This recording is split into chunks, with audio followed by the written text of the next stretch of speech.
একটা ঘন বন। সকাল সকাল কুয়াশায় ভরে গেছে চারপাশ। পাতার ফাঁকে সূর্যের আলো ঝলমল করছে, পাখিরা গান গাইছে। এই বনের মাঝখানে বাস করে এক বুদ্ধিমান শেয়াল। তার নাম ফন্দু। ফন্দুর মাথায় বুদ্ধি আছে, কিন্তু হৃদয়ে একটাই শূন্যতা। কেউ নেই যার সঙ্গে একটু গল্প করা যায়, হাসা যায়, ভাগ করে নেওয়া যায় জীবনটা।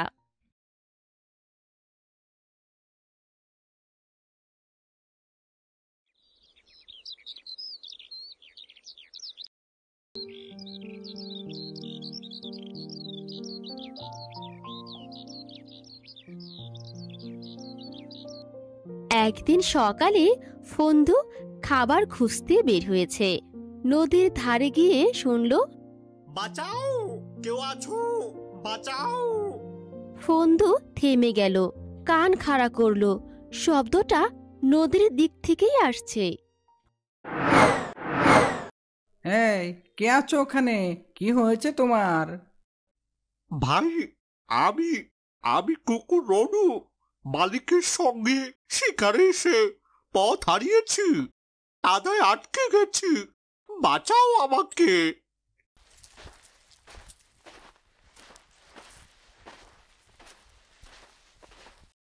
ধরো, আমার হাত ধরো।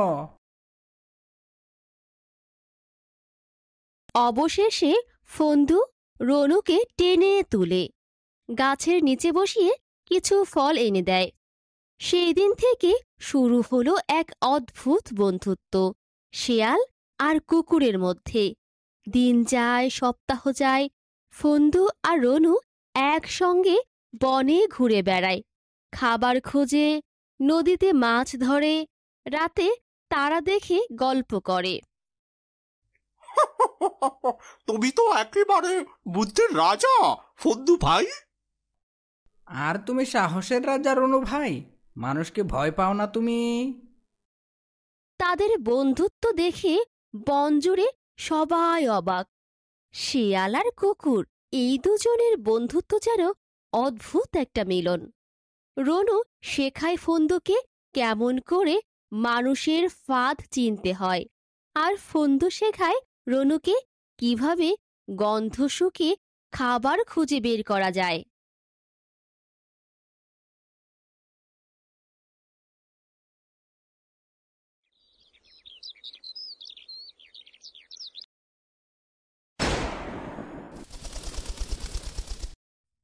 এক সকালে বন্দুকের শব্দে কেঁপে উঠে বন।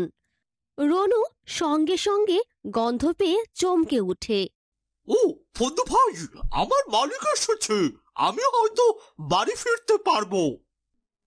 তোমার মালিক?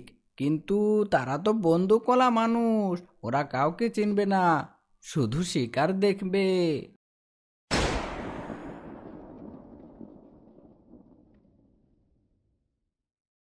গুলির শব্দ কাছে আসছে। ফন্দু ভয় পেয়ে দৌড়ে পালায়। রনু চিৎকার করে উঠে বলে, থামো, আমি বলবো ওদের তুমি আমার বন্ধু, থামো। শিকারী ফন্দু দেখে, বন্দুক তাক করে ফন্দুর দিকে আর গুলি করে। রনু এক ঝটকায় তার মালিকের সামনে ছুটে যায়। গুলিটা তার গায়ে লাগে আর সে মাটিতে লুটিয়ে পড়ে।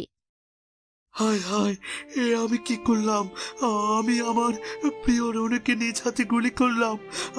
আমি তো তোকে খুঁজতে শিকারে বেরিয়েছিলাম, কেন তুই বন্দুকের সামনে চলে এলি?